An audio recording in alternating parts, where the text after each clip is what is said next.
আসসালামু আলাইকুম ওরহমতুল্লাহি ওবারাকাতুহু।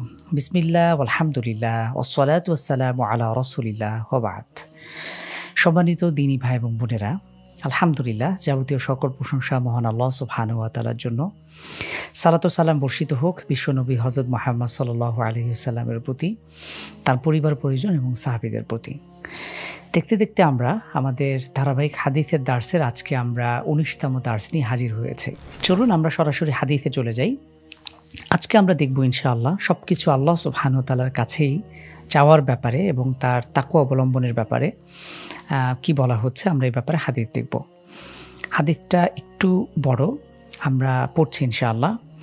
عن أبي العباس عبد الله بن عباس رضي الله عنهما قال: كنت خلف رسول الله صلى الله عليه وسلم يوما فقال: يا غلام، إني أعلمك كلمات احفظ الله يحفظك، احفظ الله تجده تجاهك، إذا سألت فاسأل الله، وإذا استعنت فاستعن بالله، واعلم أن الأمة لو اجتمعت على أن ينفعوك بشيء لم ينفعوك إلا بشيء قد كتبه الله لك، وإن اجتمعوا على أن يضروك بشيء لم يضروك إلا بشيء قد كتبه الله عليك، رفعت الأقلام وجفت الصحف। সহিহ জামি' তিরমিজির হাদিস 2516 নম্বর হাদিস। হাদিসটি বর্ণনা করছেন আবুল আব্বাস আব্দুল্লাহ ইবনে আব্বাস রাদিয়াল্লাহু আনহু। তিনি রাসূল করিম সাল্লাল্লাহু আলাইহি সাল্লামের সর্বকনিষ্ঠ চাচা অর্থাৎ আব্বাস রাদিয়াল্লাহু আনহুর পুত্র আব্দুল্লাহ। আমরা হাদিসে বা রাসূল করিম সাল্লাল্লাহু আলাইহি সাল্লামের আব্দুল্লাহ নামে মোট 4 জন সাহাবী আমরা তার নাম পাই। তাদের মধ্যে এই আব্দুল্লাহ ইবনে আব্বাস অর্থাৎ রাসূল করিম সাল্লাল্লাহু আলাইহি সাল্লামের চাচাতো ভাই, তিনি অন্যতম। এই হাদিসটি তিনি বর্ণনা করছেন এবং হাদিস বর্ণনার ক্ষেত্রে আব্দুল্লাহ ইবনে আব্বাস রাদিয়াল্লাহু আনহু তিনি সর্বাধিক হাদিস বর্ণনাকারীদের মধ্যে তার অবস্থান 6তম এবং তিনি 1660টির মতন হাদিস বর্ণনা করেছেন, যার মধ্যে সহিহ বুখারী এবং মুসলিমেও রয়েছে। আব্দুল্লাহ ইবনে আব্বাস রাদিয়াল্লাহু আনহু তিনি হিজরতের পূর্বে শিয়াবে আবি তলেবে সে সময় বন্দী থাকাকালীন তার জন্ম হয় এবং তার মা হিজরতের পূর্বে ইসলাম গ্রহণ করার কারণে মূলত তিনি শৈশব থেকে ইসলামের উপর লালিত পালিত হন এবং আব্দুল্লাহ ইবনে আব্বাস রাদিয়াল্লাহু আনহুর জন্য রাসূল করিম সাল্লাল্লাহু আলাইহি ওয়াসাল্লাম দোয়া করেছিলেন, আল্লাহুম্মা ফাক্কিহু ফিদ্দীন ওয়া আল্লিমহু তা'উইল। হে আল্লাহ, আপনি তাকে দ্বীনের গভীর জ্ঞান দান করুন বা ফিকহ দান করুন এবং তাকে তা'উইল, দ্বীনের যে মর্ম যে সকল বিষয় রয়েছে বা গভীর যে জ্ঞান রয়েছে সে বিষয়গুলো তাকে শিক্ষা দিন।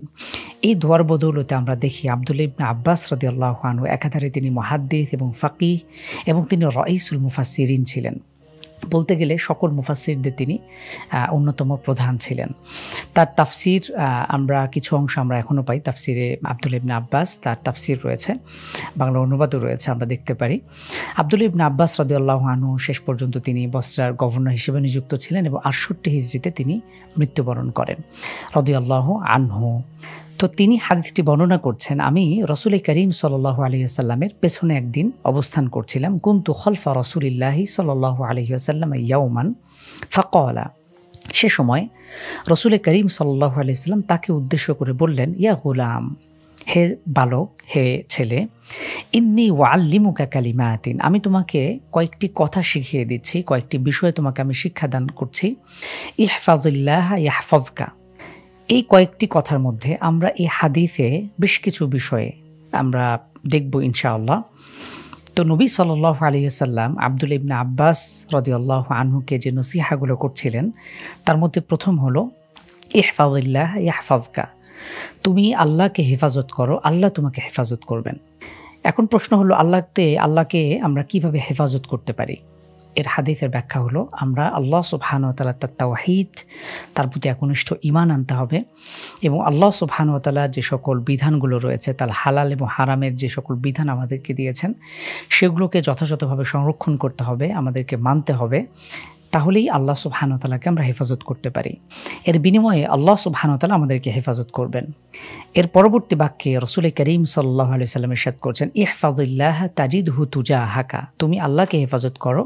ঠিক একই অর্থে আল্লাহ সুবহানাহু ওয়া তাআলা তাওহীদের জ্ঞান, তার প্রতি আমাদের একনিষ্ঠ ইবাদত এবং তার হালাল হারাম বিষয়গুলো মানার চেষ্টা করা, এটাই হলো আল্লাহকে হেফাজত করার অর্থ। তাজিদহু তুজাহাকা, তাহলে তুমি তোমার সামনেই তাকে পাবে, অর্থাৎ আল্লাহকে তোমার সামনেই পাবে। তুজা আহুন শব্দের অর্থ হচ্ছে আমাকে। আমরা আরেকটি রাওয়াতে দেখব সেখানে আমাকে শব্দই ব্যবহার করা হয়েছে। যদি আল্লাহকে হেফাজত করো তুমি তোমার সামনেই আল্লাহকে পাবে। এর অর্থ হচ্ছে যদি আমরা আল্লাহ সুবহানাহু ওয়া তাআলার বিধিবিধানগুলো সঠিকভাবে আদায় করতে পারি, মানতে পারি, তাহলে আল্লাহ সুবহানাহু ওয়া তাআলা আমার জন্য যথেষ্ট হয়ে যাবেন। তিনি আমাদের সার্বিক তত্ত্বাবধান করবেন এবং সর্ববিষয়ে আমরা আল্লাহ সুবহানাহু ওয়া তাআলার সাহায্য লাভ করতে পারি। এরপরে রাসূল করিম সাল্লাল্লাহু আলাইহি সাল্লাম বললেন, ইযা সাআলতা ফাসআলিল্লাহ, যখন তুমি কোনো কিছু চাইবে, দোয়া করবে, সেটা কেবলমাত্র আল্লাহ সুবহানাহু ওয়া তাআলার কাছেই করো। এবং পরবর্তী বাক্যে তিনি বলছেন, ওয়া ইযা ইসতাআনতা ফাসতাইন বিল্লাহ, যখন তুমি কোনো কিছু সাহায্য প্রার্থনা করবে তাহলে কেবলমাত্র আল্লাহ সুবহানাহু ওয়া তাআলার কাছেই তুমি সাহায্য প্রার্থনা করো। আমরা এই দুটি বাক্যের দিকে যদি একটু লক্ষ্য করি দর্শক, আল্লাহ সুবহানাহু ওয়া তাআলার কাছেই কেবল আমাদেরকে চাইতে হবে। আমরা কোনো ব্যক্তির কাছে, কোনো পীর সাহেবের কাছে, কোনো মাজারে গিয়ে বা অন্য কারো কাছে আমরা কোনো কিছু চাওয়ার, এমনকি স্বয়ং নবী করিম সাল্লাল্লাহু আলাইহি সাল্লামের কাছে বা তার রওজায় গিয়ে, তার কবরে গিয়েও চাওয়ার কোনো যৌক্তিকতা নেই। আমরা যখনই কোনো কিছু চাইব কেবলমাত্র শুধুমাত্র আল্লাহ সুবহানাহু ওয়া তাআলার কাছে আমাদেরকে চাইতে হবে, তার কাছে আমাদেরকে দোয়া করতে হবে। কারণ দোয়া এটা একটি ইবাদত, আর দোয়া হল ইবাদা।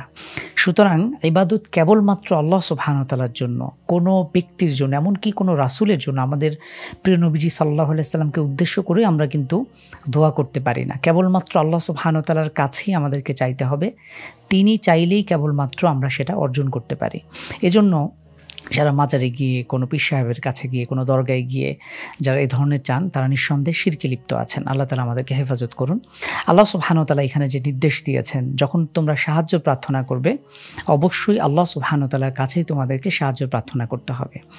এই হাদিসের সপক্ষে আমরা দেখি, আমরা যে দৈনিক 5 বার সালাত আদায় করি এবং প্রত্যেক রাকাতে সূরাতুল ফাতিহা আমরা তেলাওয়াত করি, সেই সূরা ফাতিহায় কিন্তু 5ম আয়াতে আমরা বলি, ইয়্যাকা না'বুদু ওয়া ইয়্যাকা নাস্তাঈন, হে আল্লাহ, কেবল আপনারই আমরা ইবাদত করি এবং আপনার কাছেই আমরা সাহায্য প্রার্থনা করি। ঠিক আমরা এরই সমর্থনে আমরা হাদিসটিও দেখলাম, আলহামদুলিল্লাহ। এরপরে রাসূলুল্লাহ সাল্লাল্লাহু আলাইহি ওয়াসাল্লাম ইরশাদ করছেন, ওয়া'লাম আন্নাল উম্মাতা লাউ ইজতামাআত আলা আন ইয়ানফাউকা বিশাইইন লাম ইয়ানফাউকা ইল্লা বিশাইইন, জেনে রাখো হে ছেলে, হে বালক, যদি পুরো উম্মা, পুরো জাতি, পৃথিবীর সব মানুষ যদি একত্রিত হয়, আলা আন ইয়ানফাউকা বিশাইইন, তোমাকে কোনো কিছু উপকার দেওয়ার ক্ষেত্রে, অর্থাৎ পুরো পৃথিবীবাসী, পুরো উম্মাহ যদি, পুরো গোষ্ঠী যদি একত্রিত হয় তোমার উপকার করবে, লাম ইয়ানফাউকা ইল্লা বিশাইইন, তারা বিন্দুমাত্র তোমার উপকার করতে পারবে না। কদ কাতাবাহুল্লাহু লাক, আল্লাহ সুবহানাহু ওয়া তাআলা তোমার জন্য যতটুকু নির্ধারণ করে রেখেছেন, লিপিবদ্ধ করে রেখেছেন, এর বাইরে বিন্দুমাত্র তারা তোমার উপকার করতে পারবে না।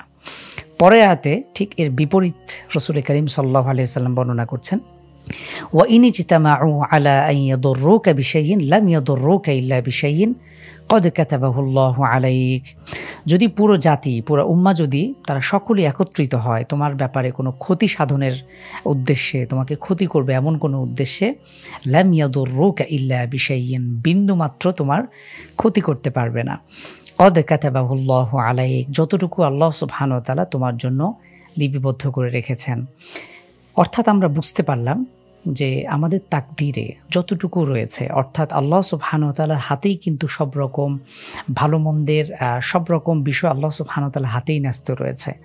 যতটুকু আল্লাহ চান, যতটুকু আল্লাহ সুবহানাহু ওয়া তাআলা ইচ্ছা করেন, ঠিক ততটুকুই আমরা অর্জন করতে পারি।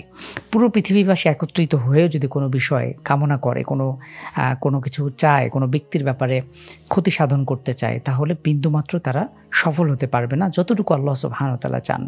এই হাদিসটি আমাদের জন্য অনেক বড় ইন্সপাইরেশন। অর্থাৎ আমরা পৃথিবীর কাউকেই, আল্লাহ ব্যতীত আমরা কাউকেই পরোয়া করতে পারি না, কাউকে আমরা ভয় করতে পারি না, এবং কারো ব্যাপারেই আমরা অতিমাত্রার তোষামদি অথবা কোনো স্বার্থ হাসিলের জন্য আমরা আল্লাহর অবাধ্যতা করা, এটি কোনোভাবেই কাম্য নয়। এর পরবর্তী অংশে আমরা দেখছি সর্বশেষ, রুফিআতিল আকলাম ওয়া জাফফাতিস সুহুফ, রাসূল করিম সাল্লাল্লাহু আলাইহি সাল্লাম বলছেন, কলম উঠিয়ে নেওয়া হয়েছে এবং কলমের পৃষ্ঠা বা ওয়াজাফাতিস সুহুফ, পৃষ্ঠাসমূহ এটা শুকিয়ে গেছে। এটা দ্বারা উদ্দেশ্য হলো যে আমাদের তাকদীরে যা কিছু রয়েছে, এটা মূলত লাওহে মাহফুজে, আমাদের তাকদীরে, সেই কিতাবে এটা সংরক্ষিত রয়েছে এবং এটাই শিরোধার্য।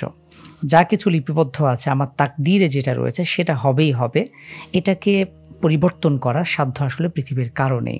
রাসূল করিম সাল্লাল্লাহু আলাইহি সাল্লাম আমাদেরকে এখানে ঈমান বিল কদর, ঈমানের যে 6টি রুকন আছে তার মধ্যে ঈমান বিল কদর একটি, তাকদীরের প্রতি ঈমান আনা, সেদিকে রাসূল করিম সাল্লাল্লাহু আলাইহি সাল্লাম আমাদেরকে ইঙ্গিত করেছেন। আলহামদুলিল্লাহ। তো আমরা এতক্ষণ যাবত ঠিক এই হাদিসটি দেখলাম, আপনারা এখানে অনুবাদটি দেখতে পাচ্ছেন। তো আপনারা চাইলে একবার অনুবাদটি পড়ে নিতে পারেন, আমি ইতিমধ্যে হাদিসের অনুবাদটি করেছি। অন্য একটি রেওয়ায়েতে এইভাবে এসেছে, ওয়াফি রিওয়ায়াতে গায়রি তিরমিজি, হাদিসটি আমরা একটু আগে যেটা পড়লাম এটা জামিউ তিরমিজির বর্ণনা। অন্য রেওয়ায়েতে এসেছে রাসূল করিম সাল্লাল্লাহু আলাইহি সাল্লাম বলেছেন, ইহফাজিল্লাহ তাজিদহু আমামাকা, তুমি আল্লাহকে হেফাজত করো, আল্লাহর বিধিবিধান সংরক্ষণ করো, তার আদেশ নিষেধ মেনে চলো, তাজিদহু আমামাকা, তুমি তোমার সামনে আল্লাহকে পাবে, অর্থাৎ আল্লাহ সুবহানাহু ওয়া তাআলা তোমার জন্য যথেষ্ট হয়ে যাবেন। তাআররাফ ইলাল্লাহি ফির রাখাই ইয়ারিফুকা ফিশ শিদ্দা। খুব চমৎকার। আল্লাহ রাসূল সাল্লাল্লাহু আলাইহি ওয়াসাল্লাম বলছেন যে তোমরা তোমাদের সচ্ছল অবস্থায়, যখন তোমরা ভালো অবস্থায় থাকো, তখন আল্লাহ সুবহানাহু ওয়া তাআলাকে তোমরা স্মরণ করো, আল্লাহকে তোমরা ভুলে যেও না যখন তোমরা ভালো অবস্থায় রয়েছো। তাহলে আল্লাহ সুবহানাহু ওয়া তাআলা তোমাদের দুর্দশায় বা তোমাদের কঠিন সময় তিনি তোমাদেরকে মনে রাখবেন। এটাও খুব চমৎকার। রাসূল করিম সাল্লাল্লাহু আলাইহি ওয়াসাল্লাম আমাদেরকে সর্বাবস্থায়, সুখে এবং দুঃখে, ভালো এবং মন্দ উভয় অবস্থাতে আল্লাহ সুবহানাহু ওয়া তাআলার স্মরণ, তার প্রতি কৃতজ্ঞতাবোধ, তার আদেশ নিষেধ মেনে চলার ব্যাপারে এখানে তিনি আমাদেরকে স্মরণ করিয়ে দিয়েছেন। আমরা দেখতে পাই যেমন বনী ইসরাইলের সহিহ বুখারী বর্ণনা এসেছে, বনী ইসরাইলের সেই 3 জন ব্যক্তির ঘটনা, যারা ঘটনাক্রমে একটি গুহার মধ্যে আটকা পড়ে গিয়েছিল এবং সেখান থেকে বের হবার কোনো সম্ভাবনা ছিল না।